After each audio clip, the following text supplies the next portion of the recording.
Okay, let's unpack this. Welcome back to the deep dive.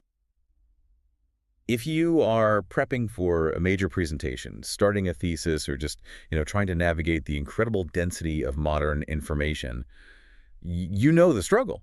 Yeah. You need to gain knowledge quickly, but you absolutely must gain it thoroughly and with precision. And that thoroughness, that precision, that's what separates a successful project from one that just sort of collapses under its own weight. Yeah. Our mission today is to take the really rigorous analysis found in the craft of the research question and, well, synthesize the absolute most critical knowledge from it.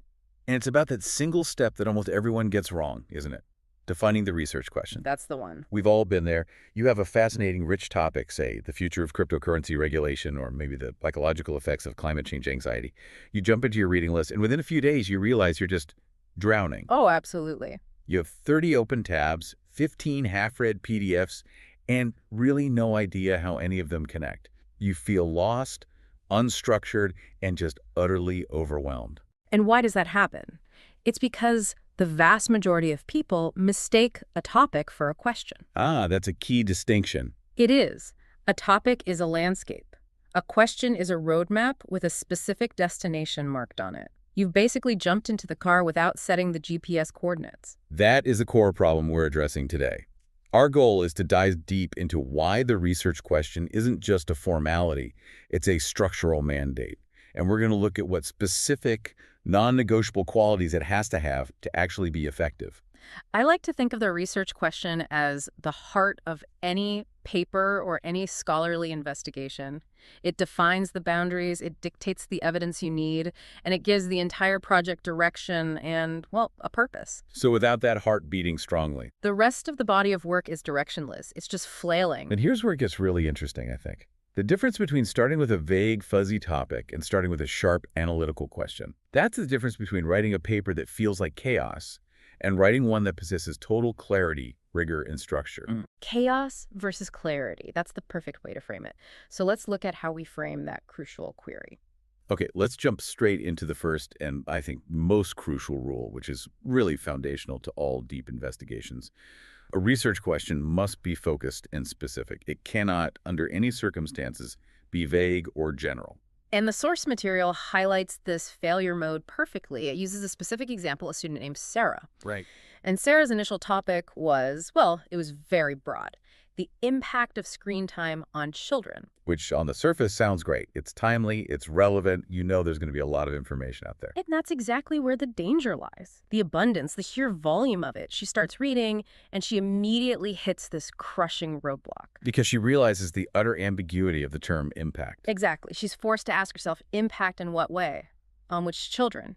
Under what circumstances? Is it physical health?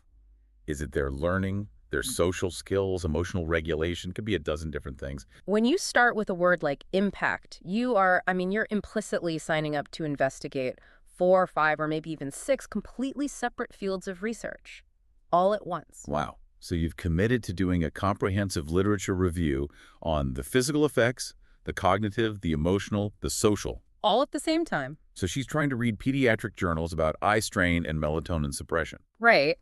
And at the same time, she's trying to read psychology studies about social development and emotional regulation. And then on top of that, maybe she's trying to keep up with educational research on cognitive load and attention deficit. It's impossible. Precisely. Sure. If Sarah tries to read for all 4 of those categories at once, she quickly learns she is not researching. She's drowning. She's drowning. She's simply consuming massive amounts of completely unconnected data.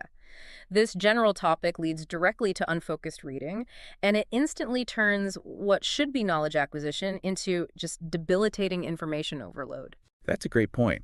The moment your question allows you to read everything, it basically allows you to write nothing that's focused. That's the paradox. So the question has to act like a precision tool, like a laser, maybe, defining the exact boundaries of the investigation. Yes, a laser is a perfect metaphor. And that transformation is the most important step for you, the learner.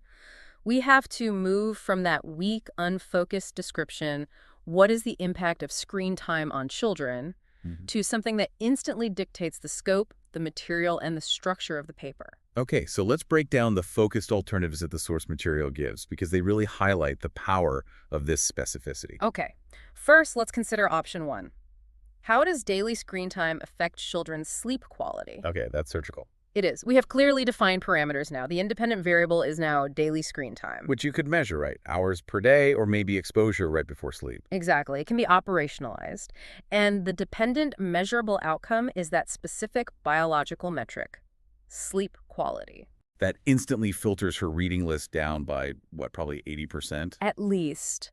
She can now completely disregard all the research on peer interactions or math performance. It's just not relevant anymore. Instead, she's prioritizing articles that focus on circadian rhythms, blue light exposure, melatonin production. And data about metrics like sleep latency or the number of nighttime awakenings, things she can actually track and analyze. Okay, so what about option 2? If we look at option 2, the focus shifts entirely to a different domain. How does screen time influence children's attention span during school activities? The variables change completely. They do. Now, the independent variable is still screen time exposure, but the dependent variable is a cognitive metric attention span, and it's specific to an institutional setting, school. Which means her research has to focus on studies about cognitive load, distraction mechanisms, executive function. And the neurobiological effects of, say, rapidly shifting visual stimuli. All of that becomes her new focus. What's so critical here is that the benefit isn't just clarity, it's also efficiency.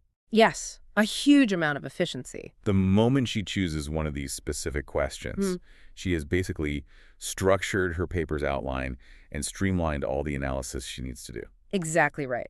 She is no longer trying to summarize everything screen time does. She is building a specific argument about a single defined causal relationship. It all comes back to that. This clear initial focus is the essential foundation. If you get this wrong, the research process will feel compromised and, frankly, inefficient from start to finish. You have to be specific. Okay, so we've established that vagueness is the enemy. It's the thing you have to avoid at all costs. Now let's shift to what success actually demands. A strong research question is a multifaceted tool, and the source material gives a brilliant checklist of 5 non-negotiable qualities we should all aim for. Yeah, and you should think of this list as your quality control measure. Before you even start writing a single sentence of your draft, you have to run your question through these 5 criteria. Okay, what are they? Number 1, it is clear and understandable. Number 2, it is specific. That's the focus we just spent all that time on. Number 3, it is researchable. This one is huge. 4, it is not answered with yes, no. And finally, number 5, it encourages analysis, not just description. Okay, that's a great list.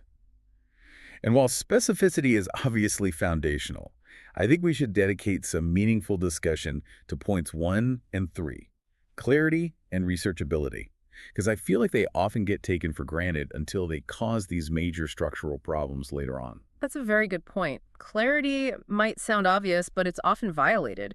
People use esoteric jargon without any context, or more commonly, they create what's called a double-barreled question. Ah, the double-barreled question. That's when you sneak 2 questions into one sentence, right? Precisely. For instance, a question like, how does remote work affect employee productivity and mental health? I see the problem. Right. By trying to cover 2 massive distinct outcomes, productivity metrics and psychological well-being, you've instantly created 2 separate papers. So your analysis is going to be shallow on both fronts.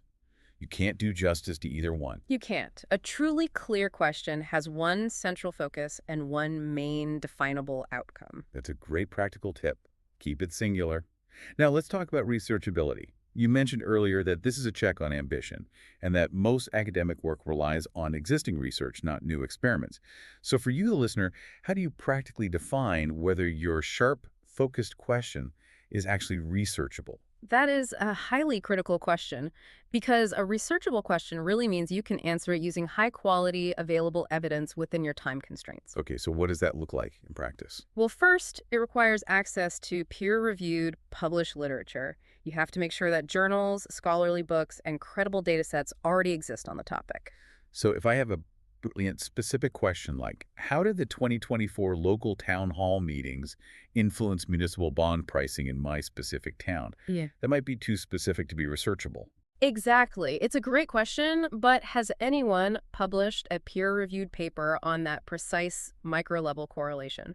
Probably not. I might have the data, but Right, but researchability often means there is an existing scholarly debate, maybe some competing theories, and synthesized data that you can analyze. You're entering a conversation, not starting one from scratch. okay, what's the second part of researchability? The second part involves temporal feasibility, time.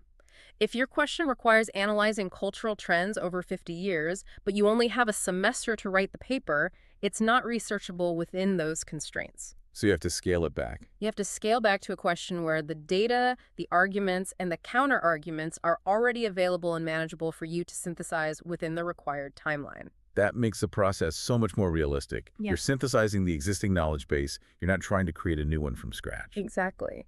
And now we can move into the final and often most challenging qualities. Right, moving beyond description and demanding true analysis. The requirements that the question is not answered with yes, no, and that it encourages analysis are, I think, functionally inseparable. They're two sides of the same coin. So why are those binary questions, the yes-no questions, so inherently damaging to deep scholarship? Because they shut down critical thinking immediately. They just stop the conversation. How so?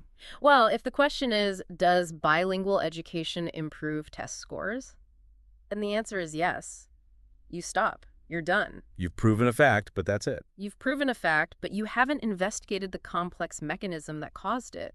Scholarly research lives in the nuances, the contingencies, the exceptions, and the competing factors. A simple fact is just description. Right. This happened, but understanding the complex interaction of factors that led to that fact, that is analysis. So the goal isn't just to find out what happened, but to dig into the relationship between the variables and explain how that outcome was achieved. Precisely.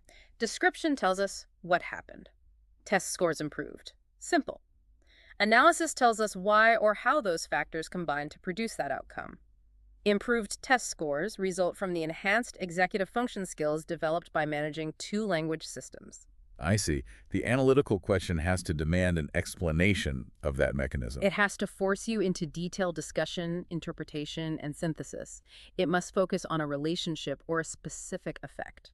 Okay, so building on this analytical requirement, we can now introduce specific techniques, tools that naturally lead the writer away from that simple description and toward deep substantive analysis. This is the practical toolbox section. We're moving from the principles into the linguistic architecture of the question itself. I like that, the architecture of the question. The source material identifies 3 high-impact question starters that are powerful because they inherently demand a complex explanatory answer. And those are? How, what, or to what extent. Okay, let's break down the cognitive process these starters initiate in the researcher.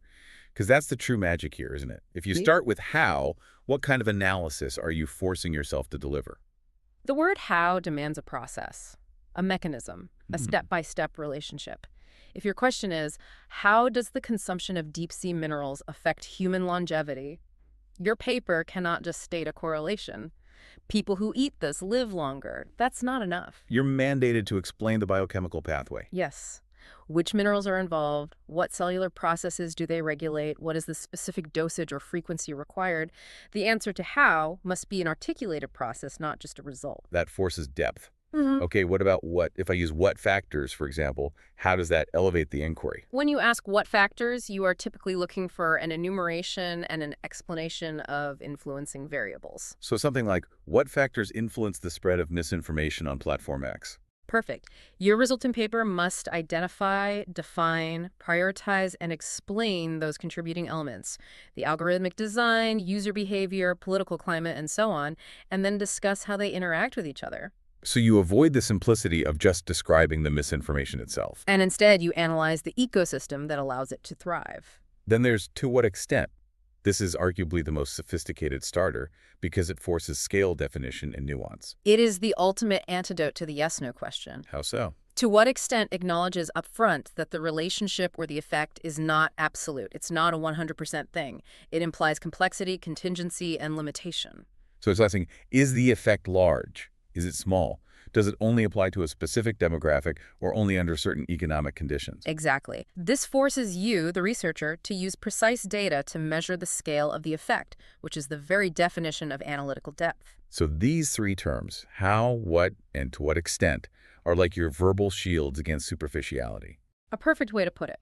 They force explanation, process discussion, and the definition of scale. Okay, now let's use the source material's contrast examples, the case studies, as practical demonstrations of this transformation. We can inject the level of variable analysis our listeners expect. Let's do it. Let's start with case study 1, education. The weak question we saw was, is online learning good or bad? Which, as we've discussed, fails on every count. It is binary, it's subjective, and it lacks any specificity regarding the population, the platform, or the metric of success. The strong version, however, is, what factors influence student engagement in online learning environments? Okay, let's break that down technically. The broad topic is online learning, sure, but the question focuses on the dependent variable of student engagement. Which has to be operationalized. You have to be able to measure it with things like attendance, submission rates, or forum participation. Right. And the independent variables are the factors we're trying to identify. Instructor presence, course design, technology access. And this mandates an outline for the paper that explores those distinct, measurable factors and their correlations. So this moves us from a subjective opinion, I think online learning is bad, to a rigorous evidence-based argument. Something like, student engagement is principally influenced by factors X and Y, with technology access being the most significant moderating variable. Exactly. Now let's move to case study 2, social habits. The weak question was, do people use social media too much? That question is so vague, subjective, and completely unresearchable as it's stated. Right. People is too broad. It includes everyone from a global CEO to a teenager in a small town. And too much relies on a subjective definition that changes depending on who you ask. So what's the strong question? The strong question addresses both that vagueness and subjectivity.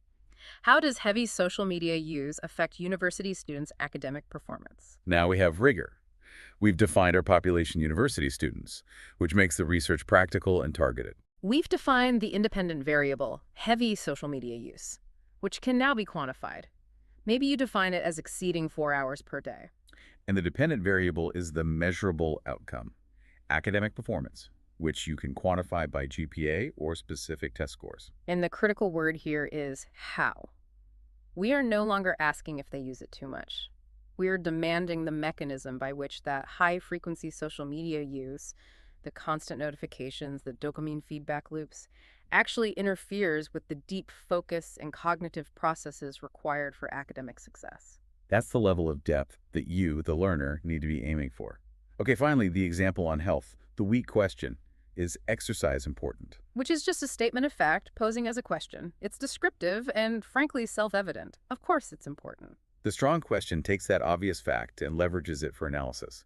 How does regular physical activity affect stress levels in working adults? Here, the population is specifically working adults, a demographic that's highly relevant to contemporary wellness research. The independent variable is quantified as regular physical activity. Right. Maybe something like 3 sessions per week. And the dependent variable is stress levels, which can be measured physiologically, maybe with cortisol levels, or psychologically with self-reported anxiety scores. And again, that how demands a discussion of the mechanism.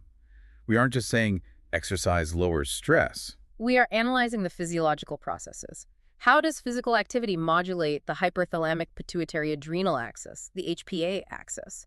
How does it increase endorphin production? So the question dictates the scientific and analytical path you have to take. The clear takeaway here is that the complexity, the specificity, and the analytical nature of your question directly determine the quality and depth of your resulting paper. Okay, let's provide 3 practical models that the listener can immediately apply to their own, maybe still forming topics. Let's make sure we hit all 5 qualities every time. Sounds good. We can take 3 broad contemporary topics, remote work, education, and AI, and model their transformation from vague to sharp. Perfect. Start with remote work.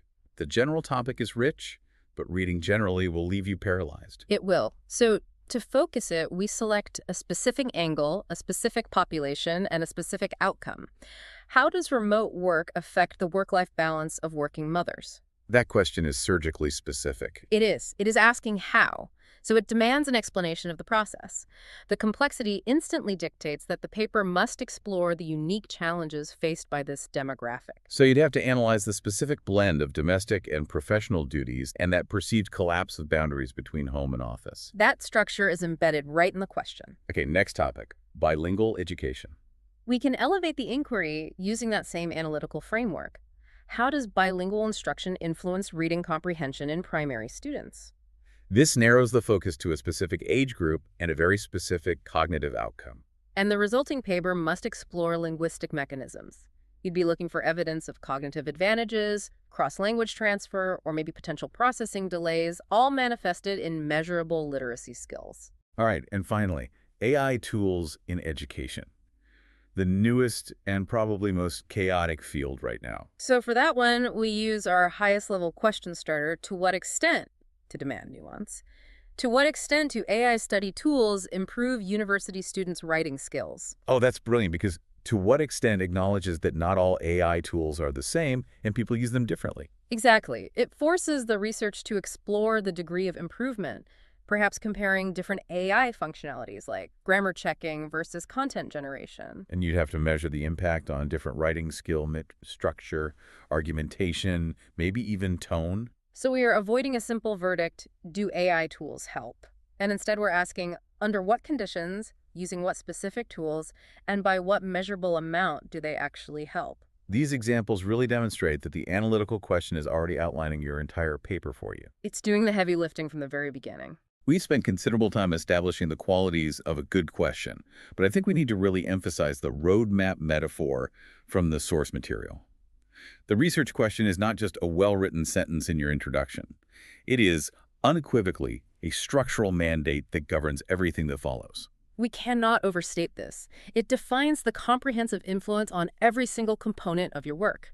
It shapes your thesis, your outline, your paragraphs, and your conclusion. This is the practical application that you need to hear. The question fundamentally dictates the structure of your thesis statement. Yes. So if your research question is, how does heavy social media use affect academic performance? Quote, your thesis statement cannot be vague. It has to be a specific, complex assertion that directly answers the question.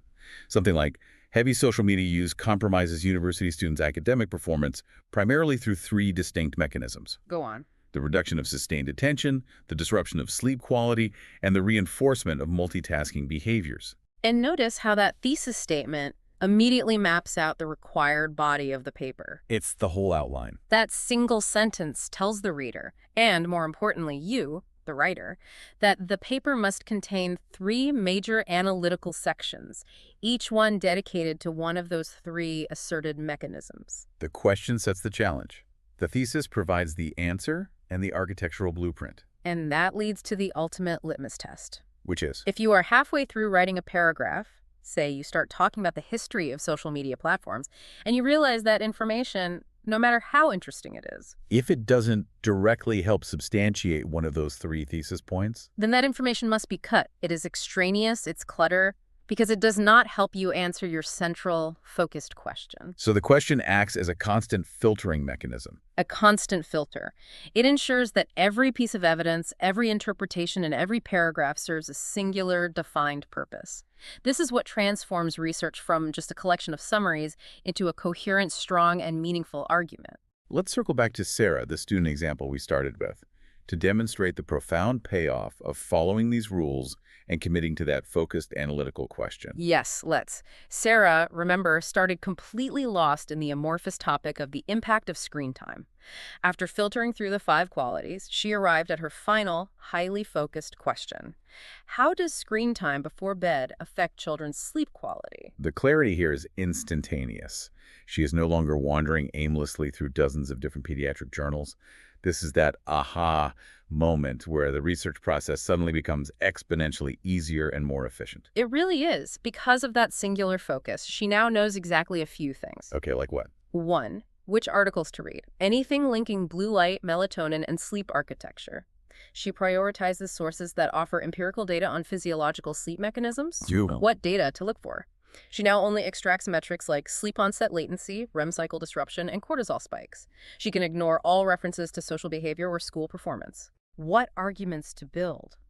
Her paper now must systematically present the evidence for that specific mechanism, perhaps dedicating Section 1 to the biological mechanism of melatonin suppression, and then Section 2 to the behavioral outcomes of delayed sleep. So if her paper starts introducing information about the use of educational apps during the day that have nothing to do with sleep disruption, she knows immediately that she is off track. The roadmap pulls her right back to the required path. That is the power of the research question as a structural mandate. It is. Without it, the writing is chaotic. It's a scattershot collection of related facts.